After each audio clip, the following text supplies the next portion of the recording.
the Woofy dog. Wait a minute, let me let you out. Just calm down. Try not to tear up the joint. What? Wait a minute, wait a minute, wait a minute, wait. What? All right, go ahead. Good boy. Good morning, everyone. Welcome to day 2 of the first camping trip of the season. I slept like a log, but I was also tired as crap. Let me tell you about day 1, okay? But first, how about I put some coffee on and make a small fire? So, let's go ahead and get started.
Okay, I'm gonna try to talk loud enough for the camera.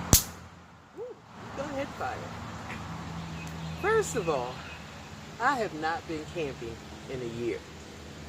And I only camped about 3 times last year, where I normally camp at least 10 times.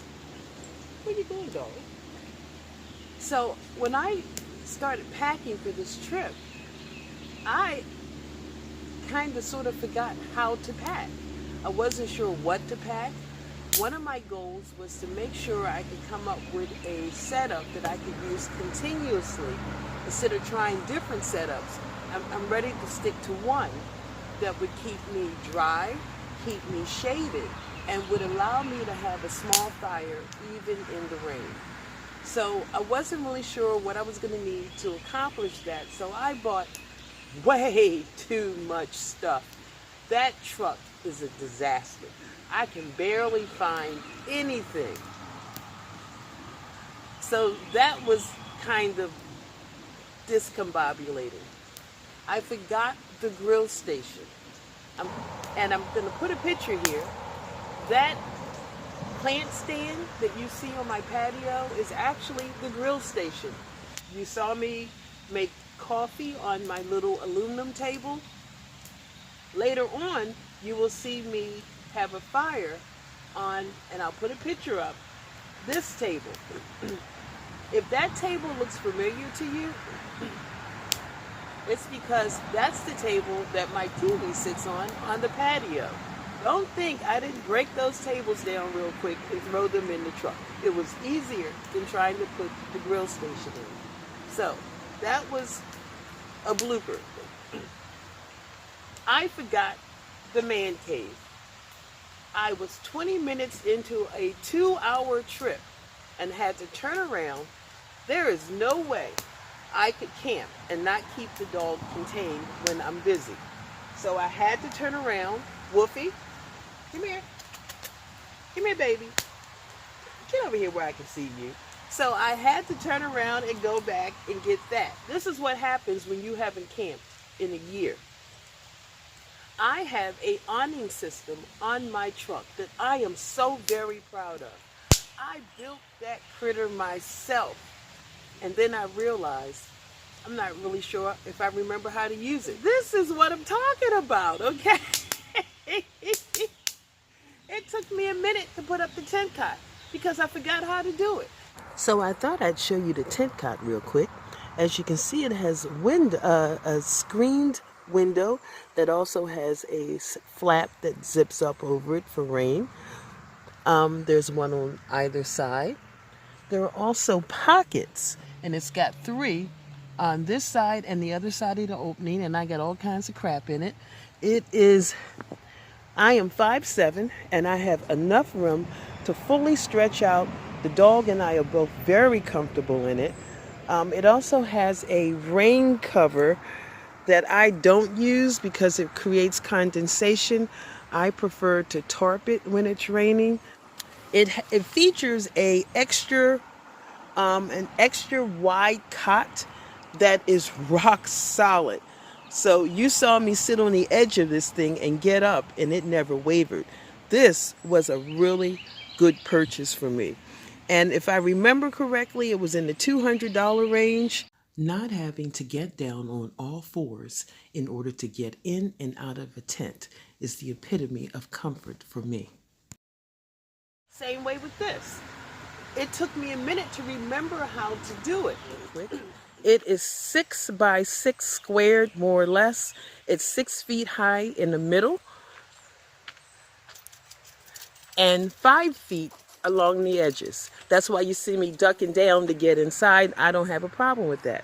Because it's so lightweight and I don't have a lot of physical strength, I can manage this by myself. And one of the things I really love about this is this awning here.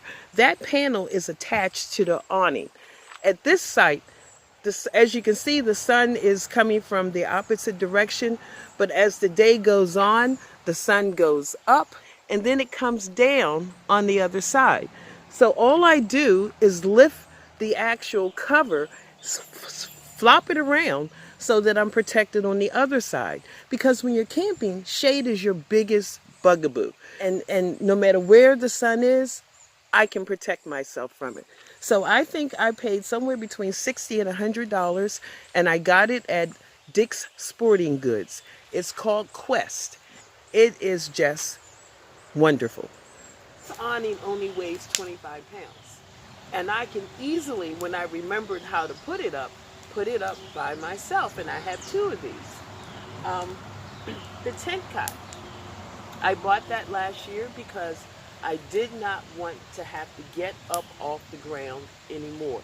And this is even before I realized I had bad knees. So that was a great investment.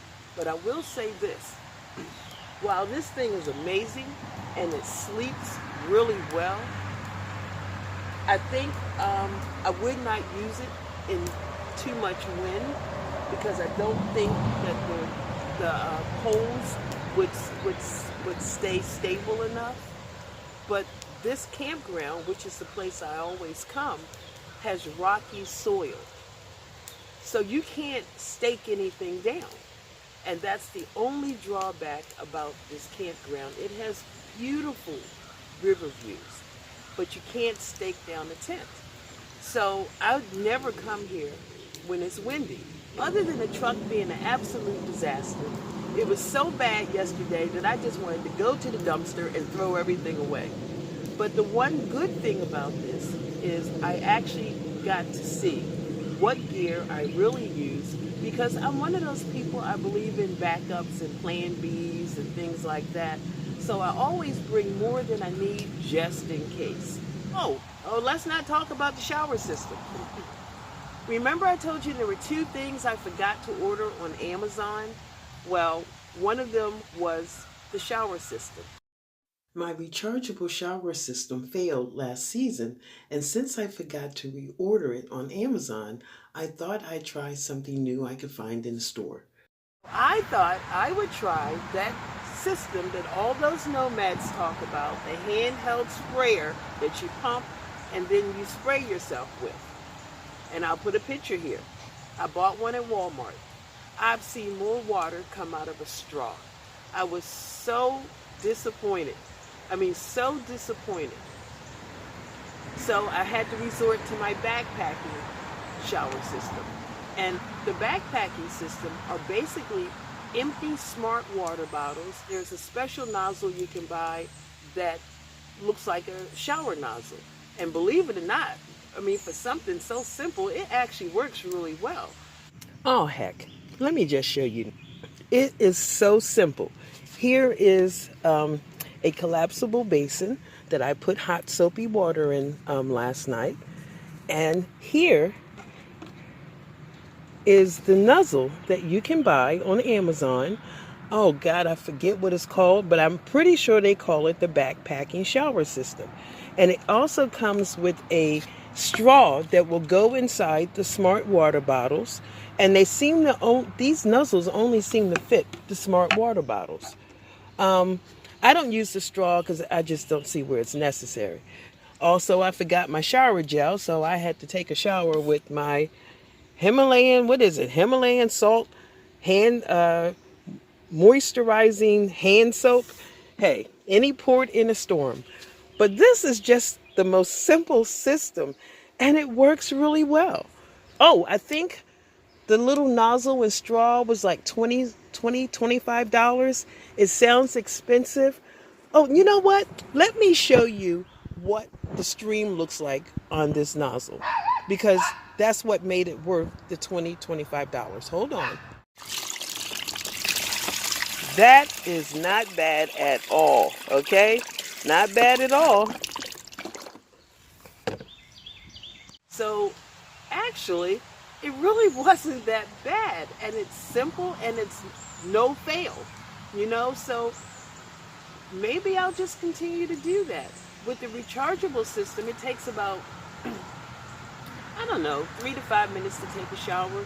With this system, because you have to rinse yourself off and you may need 2 bottles, maybe 8 minutes. But my feeling is 8 minutes to take a shower when you're camping is not a bad way to spend 8 minutes. So I know the video was supposed to be about how to camp comfortable at my age, and well, quite frankly, do as I say and not as I do, because things just didn't work out as well as they should have. But I was able to improvise everything. So, and the other thing that I was supposed to order from Amazon is something I've had in the past, but I didn't have it last year. When I first started camping, I used a 5-gallon bucket. And a couple years ago, I decided I didn't want to do that anymore. So I looked at camping potties. And you know, a lot of them have to be flushed out and hosed out and cleaned, and they're still really low to the ground. My biggest problem with the 5-gallon bucket, I didn't mind, you know, the things you have to do to keep everything fresh, but it was so low to the ground. So what I have again, I have a bedside commode. Okay, I might as well show you this now too.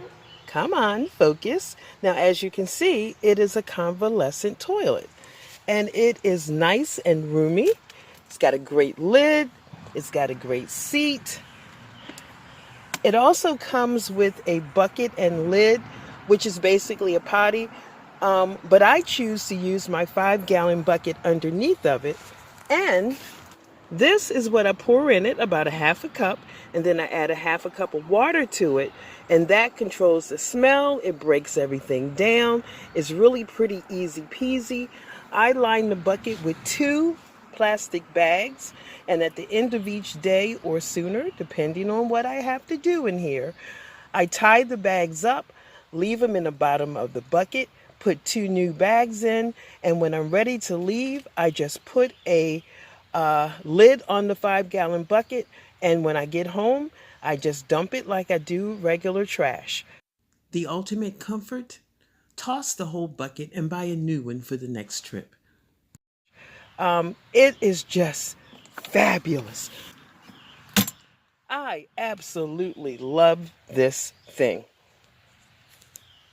Because the height adjusts, it has a comfortable seat, it has handrails, which is good for me now that I have bad knees.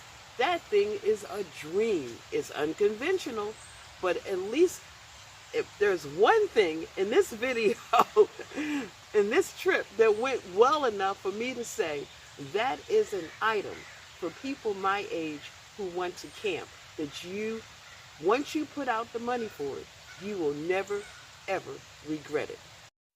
It also folds down flat to about 3 inches. So, I'm going to finish my coffee. I'm going to get dressed. I guess I'll have some eggs and bacon and maybe some toast.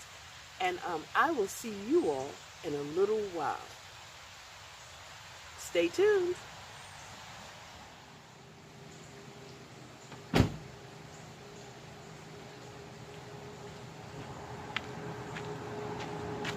Hey guys, welcome back. So, my allergies flared up today, and I thought I'd mention it because I know how some of y'all be getting, and I don't want nobody to think I'm on drugs. Thank you very much. Well, it has been a very productive day. I sorted out the tarp truck thing. I know how everything operates again. The hardest thing was taking the knobs off of the ends because they haven't been taken off for a year. I got the gear sorted out, so now I know what I need, what I don't need, what can stay in a truck, what can go back on a gear rack. So that was so empowering. I am so happy to have that done. And I did it all in 90-degree heat. But my feeling is I was going to be hot and sweaty anyway. So I might as well be hot and sweaty accomplishing something. So that was great. Let me show you. I've got my fire ready. Let me make sure I do that right. Can you see it?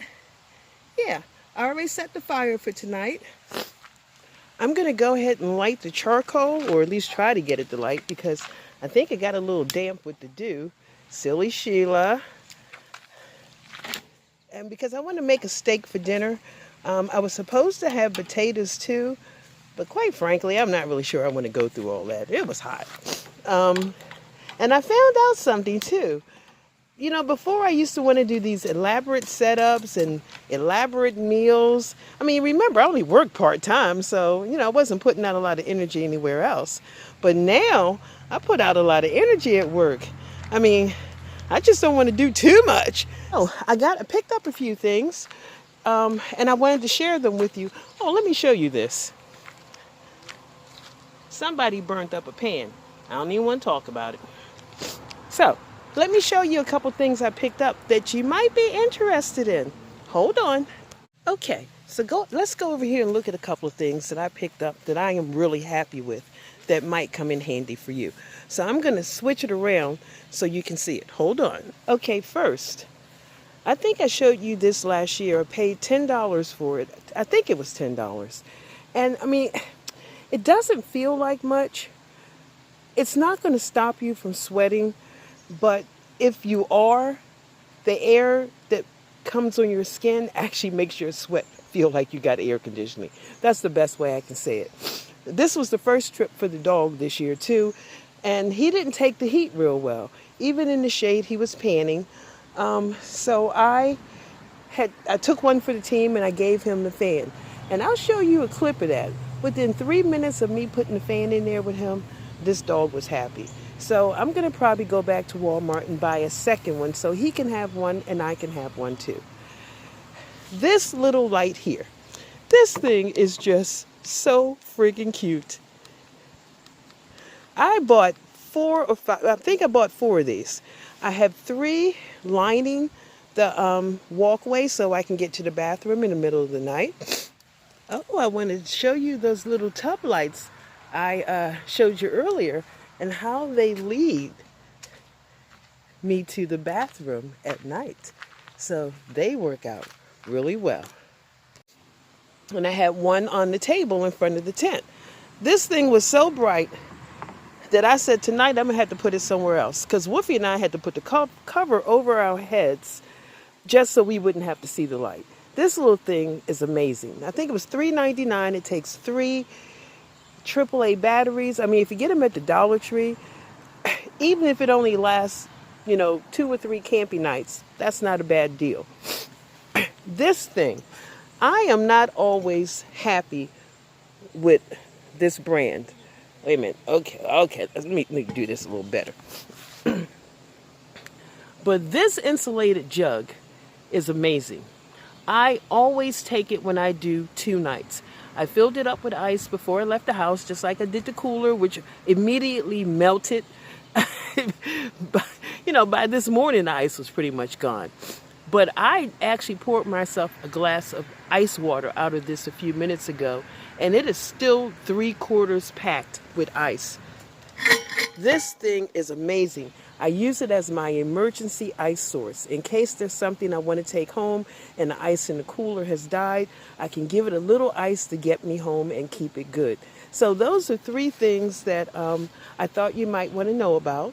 So we'll go back over here, and I'm going to go ahead and wait for these coals to burn down and start my steak. So I'll be back with you.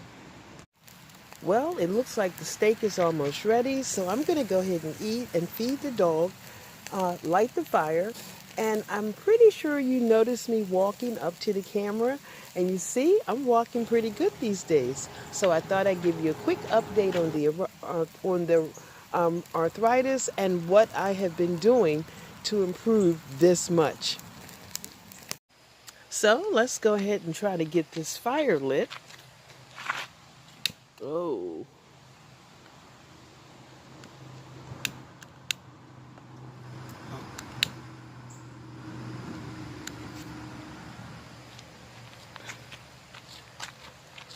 Hey, that worked pretty well.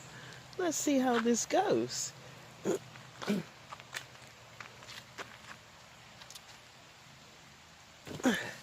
I don't know who formed this fire pit, but it is absolutely ridiculously overstacked, okay? Just overstacked. Oh, we are fire pitting now. All right, Sheila. So let's have a quick fireside chat. Now, of course, I forgot the ring light, but because I overpack, I did find something else that will work. It's not ideal, and I'm sure it's not flattering, but at least you can see me. So, the arthritis.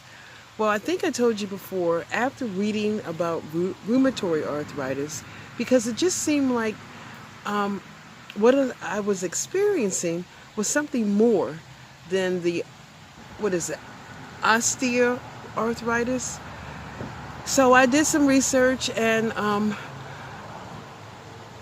the triggers for rheumatoid arthritis are lack of sleep, intense physical activity, and stress, all of which we all know I experienced during the pandemic when they put me in the packing department. So while I didn't go to a doctor because I just didn't think it was necessary, I did talk to a registered nurse with our insurance plan, and I explained to her, the circumstances and what happened. And she said it sounded like classic rheumatoid arthritis to her. But of course, she also suggested that I go to a doctor and get some tests done, which I really just don't want to do, because basically I'm pretty sure I had rheumatoid arthritis. So there's some differences between rheumatoid and the other O word, and also some differences in how you regulate it. I found that, there are lots of things they say you shouldn't do, and for about 3 months, I cut out a lot of stuff. I cut out a lot of stuff, and I felt better. And then about a month and a half ago, I finally found my favorite margarita, okay? Because it's really hard to find. And from the moment I found that, my knees started getting worse. And I didn't want to think it was that, but eventually I kind of did like a little test. And yeah, when I have a margarita, my knees basically stiffen up. And if I have 2 margaritas, I'm crippled and I can't walk.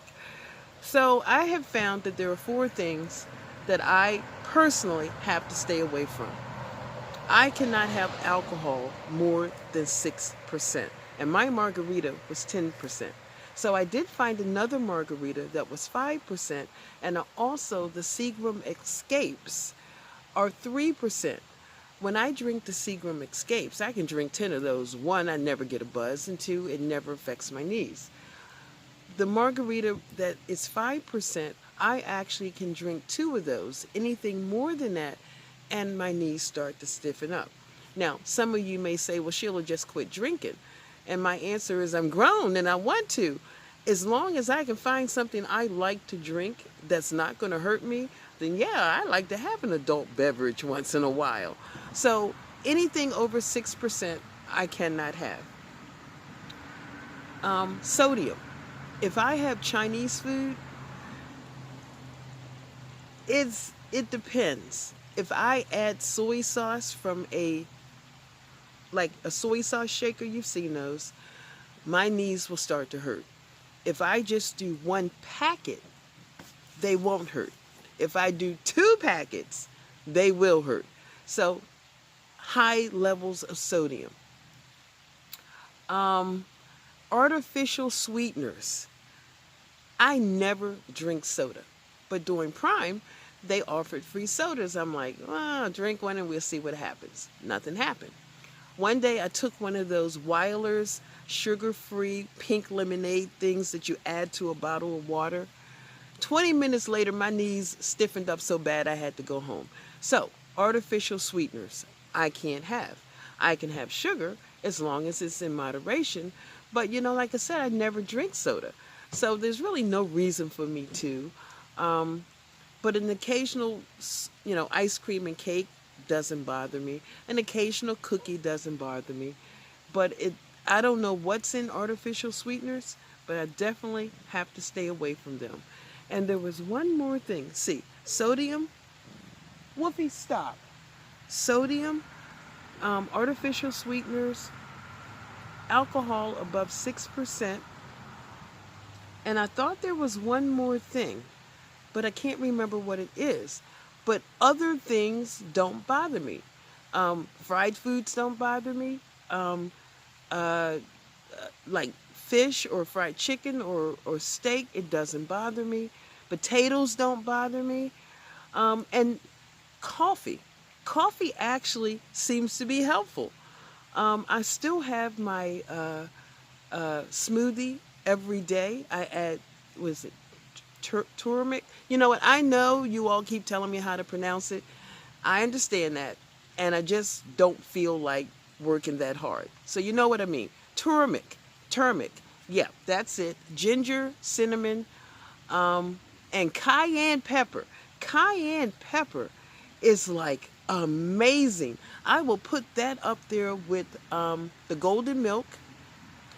Because if I put a little cayenne pepper in my smoothie, my knees feel great. As a matter of fact, I started adding, even the days I don't have a smoothie, I started adding a little cayenne pepper in something because it is just really phenomenal. The Kate Sapin, I use that in the wintertime. It's a salve you put in your knees. I use it in the wintertime because it keeps the chill out. But in the summertime, if the sun hits my knees, they start to burn. So I had to stop that. But the cayenne pepper takes the place of that, and I can feel it going through my body, and my knees feel great. So I really like cayenne pepper. What else? It was something else. The Voltaren, you have to do it 4 times a day. So I do it in the morning, I do it at lunchtime, and I do it on last break, and then I do it again after I take my bath or shower before I go to bed. If you do it 4 times a day, it makes a big difference. It makes such a big difference that the days that I don't have to go to work, I don't have to take any ibuprofen whatsoever. Between the Voltaren and the cayenne pepper, I don't have to take anything. It's only when I go to work and I have to take some ibuprofen. So, there's just no getting around it. Now, I understand that there are some prescription drugs for people with rheumatoid arthritis. But as you can see, the way I walked, I just haven't felt the need to go to a doctor to explore that. Now, I'm sure some people say, well, you can't take ibuprofen forever, and you're right. Or maybe you can. I don't know. I just know that the only time I really need to take it is when I'm working. And then when I'm not working, I don't take it. So I do kind of give myself a break. But you know, my biggest thing, and I told my sister the same thing, and she's mad at me about this, is that I value my 3 days off so much. Now, you know, other people with other types of jobs, my sister will make her doctor's appointment specifically the days she works. Okay, because they have a whole lot more time than we have at Amazon. And she specifically makes, you know, so she can leave work early because she doesn't want to use her days off to go to the doctor. Well, I feel the same way. I don't want to spend my half a day off. I don't want to spend half of one of my days off at the doctor's unless there is really a problem. Right now, I look good. Well, maybe not right this minute, but after all, I am camping. I feel good, and you all know I lost 15 pounds. That was one of the things that made me think there was something else wrong with me other than osteoporosis, arthritis. And I found out through my research that when you have rheumatoid arthritis and you flare, you lose weight. So because I stay so busy at work and I put so much energy out, I really haven't gained that 15 pounds back, maybe 1 or 2. But I'm kind of happy with the weight loss. They always tell you that the first thing you need to do is lose weight. Well, you know what? When I lost that 15 pounds, it was very helpful because my knees don't really bother me unless I have to do a lot of walking. I can stand on my knees, on my legs all day, and because my weight is good, it doesn't bother me. It's excessive walking. Just getting from the parking lot to the packing department at Amazon is a hike. So right now, I'm really happy where I am with this because it really bothered me. I mean, I quit dating. I mean, I don't want to be a burden to somebody, you know, and I don't want to be looked at as a wounded bird. And so I didn't want to date while I was limping and all that stuff. Well, I'm not limping now. And I'm open. So, and I guess maybe, you know, because of the way I felt, nobody really asked me out. Well, I've had 2 or 3 people ask me out. I mean, they're not my type, but at least it's a start. So I'm assuming that whatever vibes I'm putting out or whatever my aura is, I no longer feel wounded, if that makes sense. In a nutshell, the turning point for me was being able to identify the things that were good for me as well as the things that were not good for me, getting more sleep, being less stressed at work, and becoming more used to the physicality of my job. So that's where we are with the arthritis, and I'm really feeling pretty good about the whole thing now. So I'm just going to watch the fire. We're leaving tomorrow, and we'll see how packing up goes, okay? But at least things are organized. Good morning, guys. This is the day we leave. So I am all packed up. I've policed my area. Let me show you what's going on, and I'll show you the truck. It's still a lot of stuff, but you know, before the trip, every time I remembered something, I would throw it in any bag I had space. So when I got here, I couldn't find anything. So now everything is in the bags it's supposed to be in. And I actually have 1 bag left over, which kind of worries me a little bit. But let me show you what's going on. Hold on. Well, there's Wolfie waiting patiently. So as soon as I need to put the shower tent and I need to put Wolfie's man cave in, I need to put his harness on him, let him go to the bathroom, get some water, and then we're going to roll out. I have policed my area. There was some shit here before I got here, and I can't pick up everybody's stuff. So, you know, let me show you the truck real quick.